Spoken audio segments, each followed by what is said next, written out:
Hello friends, അപ്പോൾ എല്ലാവർക്കും ഒരു പുതിയൊരു വീഡിയോയിലേക്ക് സ്വാഗതം.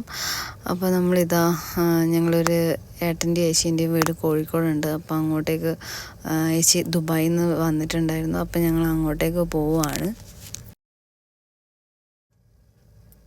അങ്ങനെ ഞങ്ങൾ രാവിലെ ഒരു 10-11 മണിയാകുമ്പോഴത്തേക്ക് എത്തി. അപ്പോൾ എല്ലാവരുമായിട്ട് സംസാരിച്ചു, ഫുഡൊക്കെ കഴിച്ചു, അടിപൊളിയായിരുന്നു. അത് കഴിഞ്ഞിട്ട് നേരെ ഞങ്ങൾ SM സ്ട്രീറ്റിലേക്ക് പോയി, മിഠായി തെരുവ്.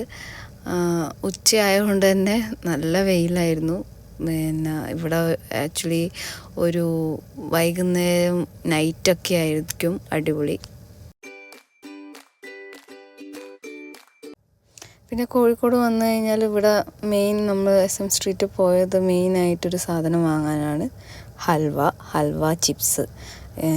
നമ്മളെ ശങ്കരൻ ബേക്കറി ഫേമസായ ഇവിടെ ഒരുപാട് തരത്തിലുള്ള ഹൽവാസും ഉണ്ട്. ഞങ്ങളെല്ലാം ട്രൈ ചെയ്ത് ടേസ്റ്റ് ചെയ്ത് നോക്കിയിട്ടുണ്ടായിരുന്നു.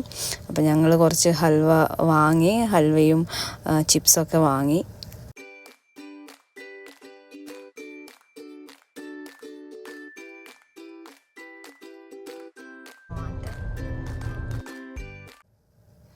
എന്നിട്ട് അതൊക്കെ കഴിഞ്ഞ് നമ്മൾ തിരിച്ച് നാട്ടിലോട്ടേക്ക് പോയത് ഈവനിങ് ആയി. അപ്പോൾ ബീച്ചിലൂടെയാണ് പോയത്. ബീച്ചിൽ കയറാമെന്ന് വിചാരിച്ചു, പക്ഷേ ഭയങ്കര റഷായിരുന്നു, കയറാൻ പറ്റിയില്ല. പാർക്ക് ചെയ്യാൻ പോലും സ്ഥലമില്ലായിരുന്നു. അതുകൊണ്ട് ഞങ്ങൾ പുറത്തുനിന്ന് കാറിൽ നിന്ന് ബീച്ച് ആസ്വദിച്ചിട്ടാണ് പോയത്. പിന്നെ നേരെ വീട്ടിലോട്ടേക്ക് പോയി. അപ്പോൾ അത്രയേ ഉള്ളൂ ഇന്നത്തെ വ്ളോഗ്. അപ്പോൾ അടുത്ത വീഡിയോ കാണുന്നവരെ ബായ്.